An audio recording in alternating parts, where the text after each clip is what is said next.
Hello भैया, कैसे बड़ा लोग। तो कल हम उठ गए बानी, अब चल तनी खाना वाना बनावे। तो आप लोगन से थोड़ा एगो शिकायत बाटे कि भाई हो, हमन के 90% मानी जा। अभी इतना दिन से वीडियो बनाओ तनी, अभी आज तक हमके वीडियो को सपोर्ट नहीं मिलता।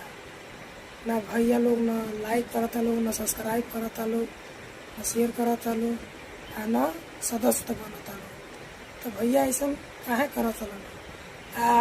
जे राम के माने वाला बा, साल भर के बाद बाबा साहब का जन्मदिन आला तो एक बेर आके जय भीम बोल देला लोग। तो बड़ा खुश हो के भाई लोगन के मिलियन फॉलोवर बा। भाइयों लोगन से हमें रिक्वेस्ट वो लोगन से बाटे, वो लोगन के शिकायत नहीं के। संविधान में सबके बराबरी का हक बा, सबके होना चाहिए, लेकिन हमन के कोनो चीज़ के बुराई नहीं, हमन के सब चीज़ के माने लिया, ठीक बा। तो वही हिसाब से भाई लोग आप काम कर लो, थोड़ा हमन को तकलीफ न करो, हमन के बराबर हुए काम करे लिया। अब भाई देखा लोग उठ गए बन जा भाई, कमेंट में जरूर जवाब दिया लो भैया लोग कि सपोर्ट करवा लो कि ना करवा लो। देखा लोग हमन को उठल बन जा, अब खाना बनावल जाई। अब देखा सब्जी काटे के बाद आटा सानल जी, खाना बनावल जाई। अकेले बानी रूम में, भाई बिस्तरा है, अभी उठनी है, ठीक बा।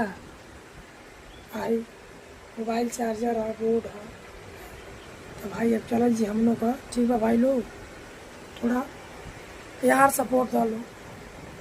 एक लोग हमने के सिर्फ बाबा साहब का मान लीजिए, और क्यों ना मान लीजिए। आगे केहू के बुराई नहीं बाटे वीडियो में। सबके नमस्ते, प्रणाम, गोड़ छू के गोड़ लागत नहीं। भाई लोग सपोर्ट कर लो, दिल से सपोर्ट कर लो भाई।